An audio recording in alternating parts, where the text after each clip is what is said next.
반갑습니다. 여러분의 보좌관 주식대박 보좌관입니다. 화이팅! 영상을 보시기 전에 구독과 좋아요 부탁드립니다. 감사합니다.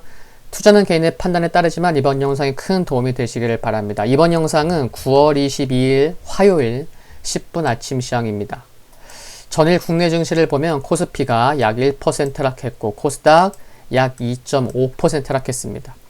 상승 종목수에 비해서 하락 종목수가 매우 많았던 것을 알 수가 있었고요. 1900개에 가까운 종목이 하락했으니까요. 수급을 보시면 코스닥 개인만이 4천억 원 이상 매수를 했지만 외국인과 기관의 매도 맞기에는 좀 다소 역부족인 모습이었고요. 코스피를 보면 순매매 규모는 3개의 주체가 크지 않았지만 외국인만 매도하는 모습이었습니다.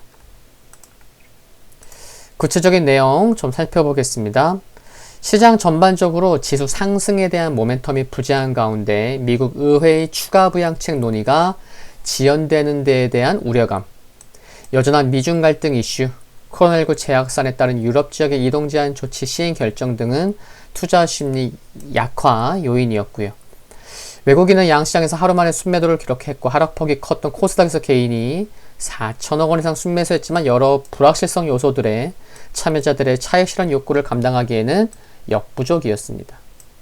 그동안 니콜라가 사기 기업이라는 주장이 있었고 이제는 니콜라의 창립자 겸 CEO의 사임이 전해진 것도 관련 개별주 투자 심리에 영향을 미쳤습니다. 또한 미국 진보의 아이콘 루스 베이더 긴스버그 연방 대법관이 현지 시간 18일 타계하면서 후임 인선을 두고도 대선 전에 양당 간의 마찰 이슈로 부각될 가능성도 참고해 볼 필요가 있겠고요. 해외 증시 살펴보면 미국부터 살펴볼 텐데요. 3대 지수 모두 하락했는데 나스닥이 상대적으로 강했던 것을 알 수가 있었습니다. 미국 시장 구체적인 내용들 좀 봐보겠습니다. 니콜라 관련 불확실성과 은행들의 불법 거래 관련 그리고 미국과 유럽의 코로나 재확산 우려 등이 투심을 약하게 만들었죠. 또한 조금 전 말씀드렸던 대법관 임명을 둘러싼 정치 불확실성도 부담이 되는 모습이었습니다. CEO 관련 이슈로 니콜라가 급락했는데 니콜라가 얼마 급락했죠? 네, 여기 보시듯이 19% 하락했죠. 이처럼 급락했는데 유동성에 의해 강세를 보여왔던 점을 감안하면 이와 같은 소식은 많이 상승했던 종목들에 대한 매물 출회를 나오게 하면서 급락을 부추겼죠. 다행히 기술주들 반발 매수대 유입되면서 낙폭 만회하는 모습이었고요. 은행들이 미국 재무부 산하 금융범죄 단속국 핀센에 보낸 문서들이 유출되었는데 금융기관은 수상한 거래에 대해 핀센의 관련 보고서를 제출하는데 과거 한두 곳의 자료 유출이 아니고 여러 은행들의 보고서가 유출된 것이 제출기관인 은행과 개인의 안전에 문제가 생길 수 있는 것 아니냐 하는 우려가 부각되면서 은행주 하락폭이 컸습니다. 애플이 이처럼 3% 상승했는데요. 장중에 또 3%대 하락하다가 반발 매수세 유입되며 상승 전환했죠. 변동성이 무려 6%가 넘습니다. 그렇죠? 테슬라 1.64% 상승했습니다. 머스크가 3분기에 자동차 판매가 급증했다고 언급해 상승 출발도 했었는데 차익 욕구가 높아진 가운데 무려 장중에 8% 하락하기도 했지만 배터리 데이에 대한 기대감으로 상승 전환할 수가 있었습니다. 무려 변동성이 10%에 가까웠습니다. 니콜라가 이처럼 19% 급락했는데 CEO인 밀턴이 사임한 가운데 일부 언론에서는 밀턴이 애리조나 공항에서 FBI에 체포되었다는 보도로 급락했죠. JP모건이 밀턴의 사임에도 불구하고 매수 의견을 언급하자 낙폭은 축소되었고 제너럴 모터스도 4.76% 동반 하락했습니다.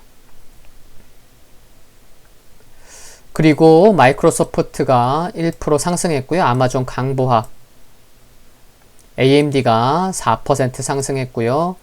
인텔이 약보합, 또 알파벳도 약보합 보였죠. 넷플릭스가 3.7% 상승했고 아스트라제네카, 모더나, 모두 약보합 기록했죠. 이노비오는 최근에 흐름조차 상대적으로 4% 상승을 했습니다. 또 구체적으로 또 이제 종목들 살펴보면 불공정 거래에 대한 규제 강화 우려로 금융주가 하락했고, 헬스케어 업종과 제약주 등은 대법원의 의료법 심의를 두고 불확실성이 높아지면서 하락했습니다.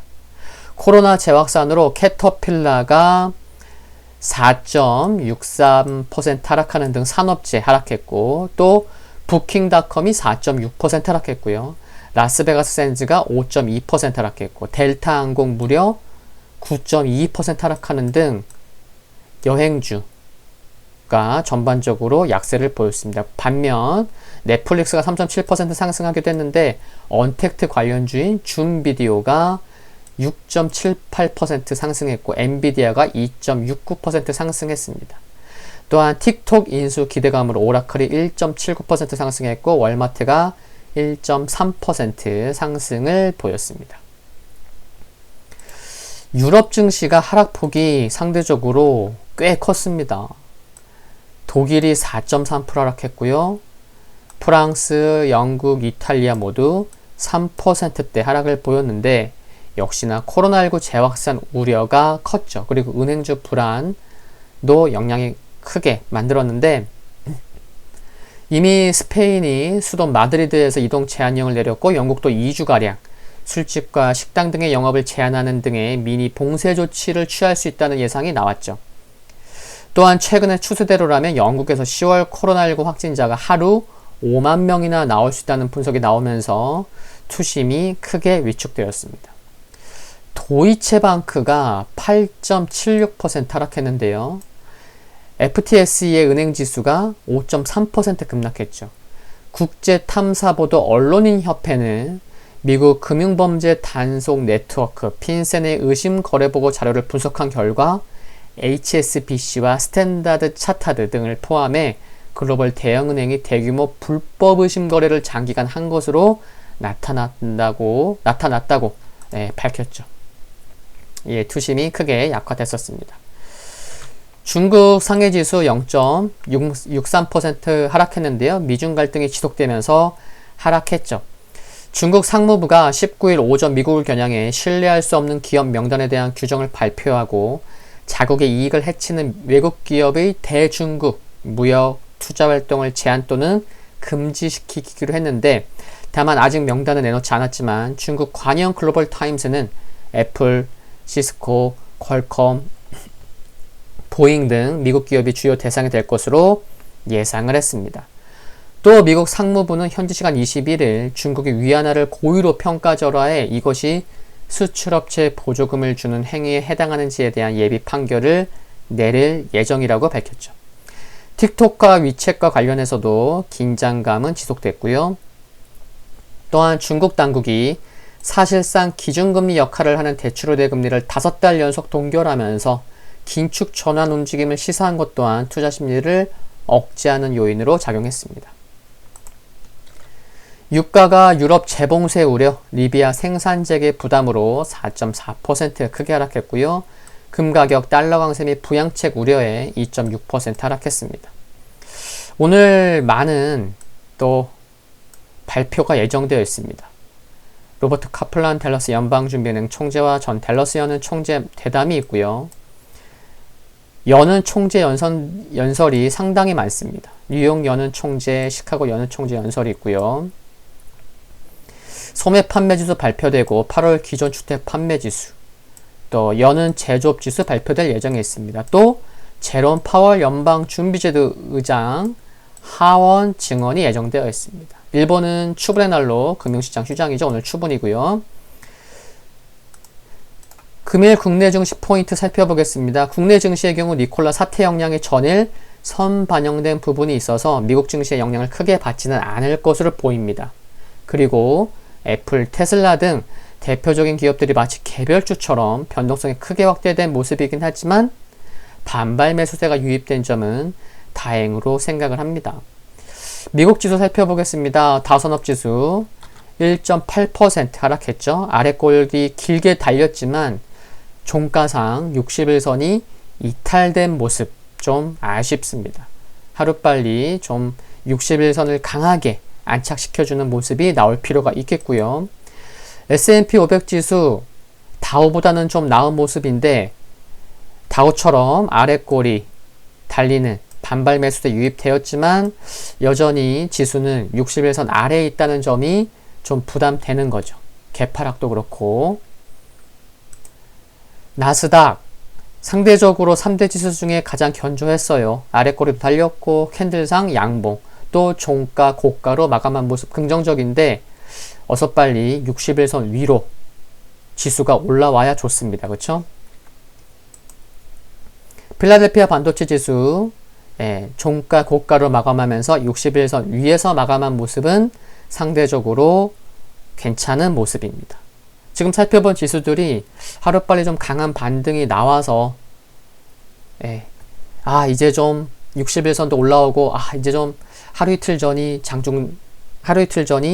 저점이었나? 다행이다. 좀 투자 심리가 좀 되살아날 수 있는 그런 기술적 반등이 필요한 상황입니다. 이 점 참고하시고요. 오늘 10분 아침 시장 여기까지입니다. 구독과 좋아요 부탁드리고요. 영상물 아래 좋아요 클릭은 큰 힘이 됩니다. 알림 설정에서 전체 알림으로 해놓으시면 빠르게 확인해 보실 수 있습니다. 성공 투자하시기를 기원하겠습니다. 건강 유의하시고요. 감사합니다.